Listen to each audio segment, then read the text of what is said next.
What's up, guys? Hopefully all of you are doing well. Today we're going to be making a really easy peach cobbler, but today we're going to be using fresh peaches. This recipe is seasonal, so you definitely want to make this summer.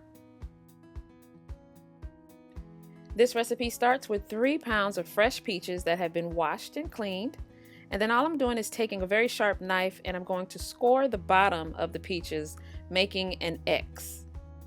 While I was washing the peaches, I put a pot of boiling water on the stove over high heat. And then I was able to drop the scored peaches right into the boiling water. This process does not take long. It only takes about 10 to 15 seconds. You are not going to leave these peaches down in there too long, okay? Don't do it. We're putting the peaches into the boiling water because we want the skin to be able to peel off easy, and that was the purpose of scoring them on the bottom. Once the peaches come out of the boiling water, we're going to drop them into an ice bath. This is going to stop the cooking process, and it's going to make them, of course, easier to peel because they have cooled down by this time. And you're only going to leave them in the ice bath for about 30 seconds to a minute. They're not going to hang out there. Okay, we don't want them to get soggy, so just go ahead and take them out and proceed to peel. The peaches for this recipe need to be firm and ripe. You don't want them overripe because they won't hold their shape through the process. Okay, so you can see as I'm cutting them, I'm cutting with the blade toward the pit. It may look like I'm going to cut my hand, but I'm not.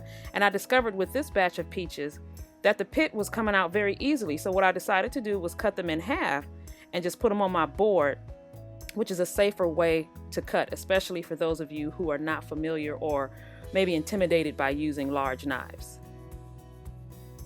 So I'm going to add other ingredients. I need a tablespoon, well that was a little more, of fresh lemon juice.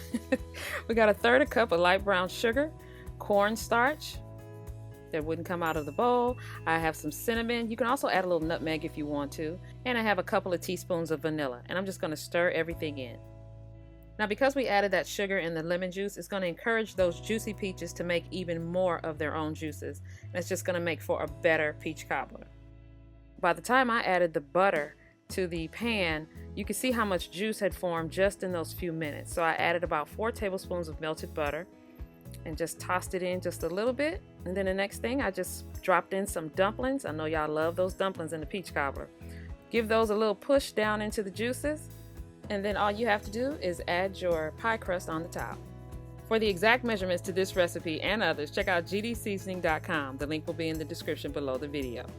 I'm also going to provide the recipe to my pie crust for those of you who want to make it from scratch. And for those of you who don't, well, this is a judge-free zone, that's for sure. So now all I'm going to do is just crimp the edges of the pie crust. And then I'm just going to take some egg wash, which is 1 beaten egg with a couple of teaspoons of water. And I'm just going to brush the entire cobbler over the top and the edges. Don't miss the edges. So they'll get nice and golden brown. We're going to bake the cobbler at 400 degrees Fahrenheit for about 35 to 45 minutes or until the crust is golden brown. You'll know it when you see it. When the peach cobbler comes out, the crust is so golden brown and gorgeous. And then you have the juices of the cobbler are just bubbling like a slow lava. Look at it. Isn't it pretty? I just had to sit and watch it for a few seconds because it was just so gorgeous to watch. But definitely let it cool before you take a big spoon and get you some into a bowl and give it a taste. As always, I want to thank you guys for coming and cooking with me and hanging out. You know I appreciate it. Don't forget this recipe and others can be found at gdseasoning.com.